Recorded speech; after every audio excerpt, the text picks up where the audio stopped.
साथियों, शताब्दी वर्ष 2026, 16 दिसंबर 2025 पाक्षिक प्रज्ञा अभियान संस्थापक संरक्षक युग ऋषि श्री राम शर्मा आचार्य एवं वंदनीय माता भगवती देवी शर्मा। विषय तलाश है प्राणवान जागृत देवात्माओं की। महत्ता मौलिक गुणों की। नवयुग का सृजन एक बड़ा काम है। उसके लिए अंगद, हनुमान, नल, नील जैसे वानरों और जामवंत जैसे रीछों की आवश्यकता है। गौ चराने, गेंद खेलने और गोवर्धन उठाने में लाठी का सहयोग देने के लिए ग्वालवाल भी अपनी उपयोगिता सिद्ध कर सके।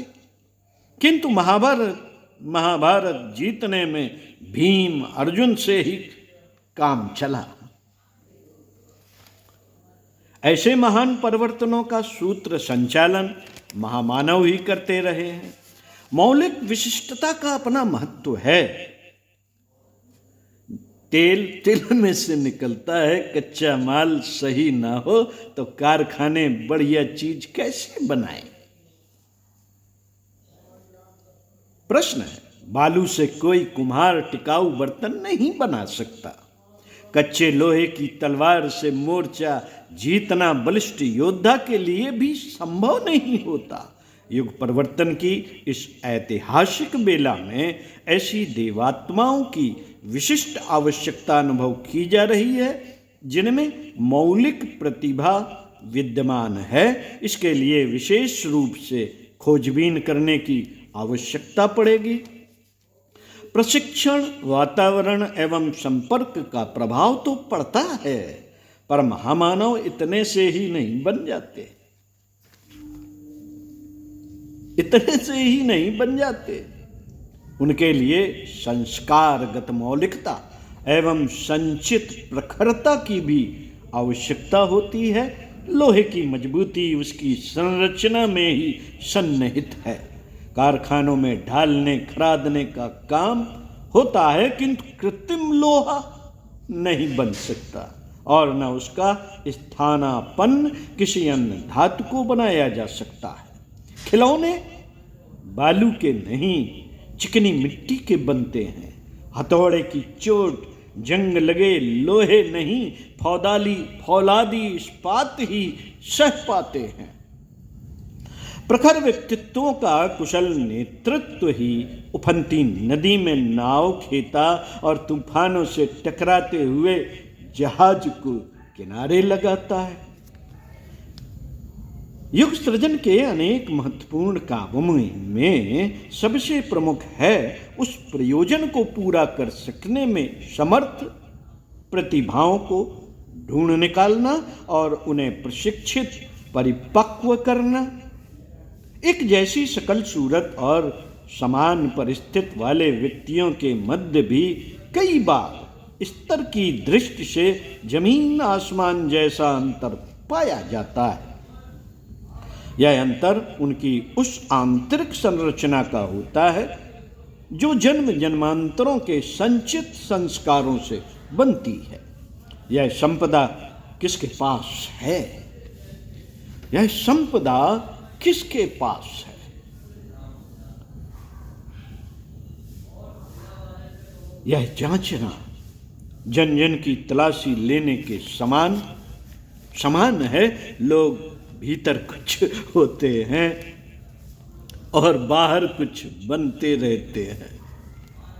दम्भ बहुत और तथ्य कम वाले बहुरूपियों, अभिनेताओं और बाजीगरी से जनसमाज भरा पड़ा है। उनकी गहराइयों में कैसे उतरा जाए?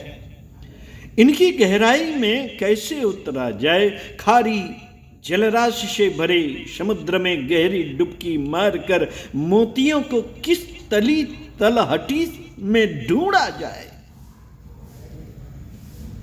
उन क्षेत्रों में पाए जाने वाले मगरमच्छों से बचने और जूझने की कुशलता के बिना कोई गोताखोर सफल नहीं हो सकता। युग सृजन के प्रयासों में भी ऐसी ही तैयारी करनी पड़ रही है। युग परिवर्तन सृष्टि के इतिहास में अभूतपूर्व अवसर है। इन विषम परिस्थितियों में बहुमुखी समस्याओं की जड़ें लोकमानस में गहरी घुसी हुई होने के कारण युग परिवर्तन अतीव कठिन है। यह समुद्र की खारे जल को हिमालय की संपदा बना देने जितना कठिन है, उसे हर कोई नहीं समझ सकता। जागृत आत्माओं के उत्तरदायित्व इस समय विशेष महत्वपूर्ण है। युग संध में जागृत आत्माओं को दोहरे उत्तरदायित्व संभालने पड़ते हैं। विनाशकारी परिस्थितियों से जूझना और विकास के सृजन प्रयोजनों को सींचना, किसान और माली को भी यही करना पड़ता है। खरपतवार उखाड़ना, बेतुकी डालियों को काटना, पशु पक्षियों से फसल को बचाना जैसी प्रतिरोध सुरक्षा की जागरूकता दिखाने पर ही किसान के पल्ले कुछ पड़ेगा, अन्यथा परिश्रम निरर्थक चले जाने की आशंका बनी रहेगी। उन्हें एक मोर्चा सृजन का भी संभालना पड़ता है। बीज बोना, खाद देना, सिंचाई का प्रबंध करना रचनात्मक कार्य है। इसकी उपेक्षा की जाए तो उत्पादन की आशा समाप्त होकर ही रहेगी। युग संध में जागृत आत्माओं को भी यही करना पड़ता है। आवश्यक नहीं कि हर व्यक्ति को समाज की संरचना के लिए आंदोलन परक कार्य ही करना पड़े। युद्ध जीतने में सभी को तलवार नहीं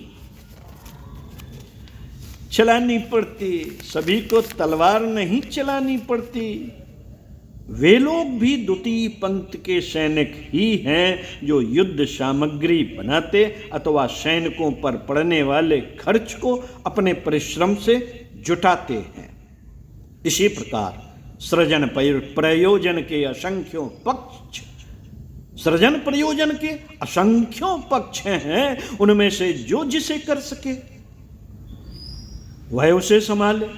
कला, साहित्य, विज्ञान, उत्पादन, व्यवसाय, शिक्षा, स्वास्थ्य जैसे अनेक क्षेत्र ऐसे हैं जिनमें बिना अधिक जनसंपर्क साधे भी अभीष्ट प्रयोजनों में निरत रहा जा सकता है और आंदोलनकारियों से भी अधिक महत्व का ऐसा कार्य किया जा सकता है जो नव युग की आवश्यकता पूरी करने में अपने ढंग से असाधारण योगदान कर सकें। नव निर्माण में असंख्य दिशा धाराएं हैं। विकृतियों से जूझने के लिए असंख्य मोर्चे हैं। पाटने के लिए अनेक खाई खंदक हैं और अनेकों पुल बांधे जाने हैं। इनके लिए जितनी साधन सामग्री चाहिए उससे अधिक अनेक गुनी आवश्यकता उन हस्तियों की है जो मौलिक विशेषताओं से संचित संपदाओं की दृष्टि से सक्षम एवं समर्थ कही जा सकें। उथले लोग तो गुब्बारे की तरह फूलते और बुलबुले की तरह फूटते रहते हैं। साथियों, अपने समय में एक बहुत बड़ा काम युग मानवों को खोज निकालना है। आप युग मानव हैं, आपको खोजने के लिए प्रयास चल रहा है।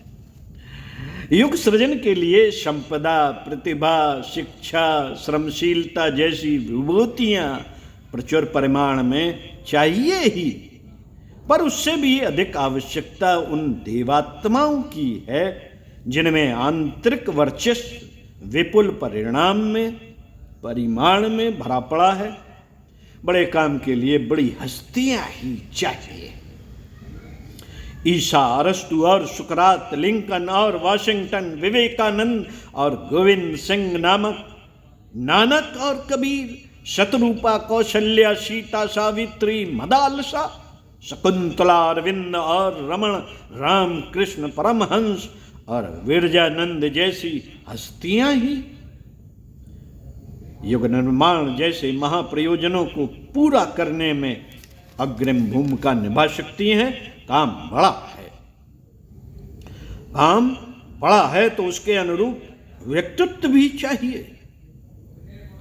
वर्चस्व ही आत्मबल है। ओजस्वी, मनस्वी, तेजस्वी व्यक्ति वही होते हैं जिनमें इस आंतरिक वैभव की, दैवी अनुदान की समुचित मात्रा विद्यमान हो। इस खोज को इन दिनों सबसे अधिक महत्व दिया जाना है। युग ऋषि पंडित श्री राम शर्मा आचार्य, अखंड ज्योति, फरवरी 1980, पृष्ठ 44-49 से संकलित संपादित अंश। तो साथियों, पढ़ते रहिए कुछ अच्छा और सुनते रहिए कुछ अच्छा, और जो हो सके युग निर्माण जैसे महत्वपूर्ण कार्य में इस शताब्दी वर्ष 2026 के आगमन की बेला को मानते हुए कुछ कार्य अपने हाथ में लिया जाए। ओम शांति।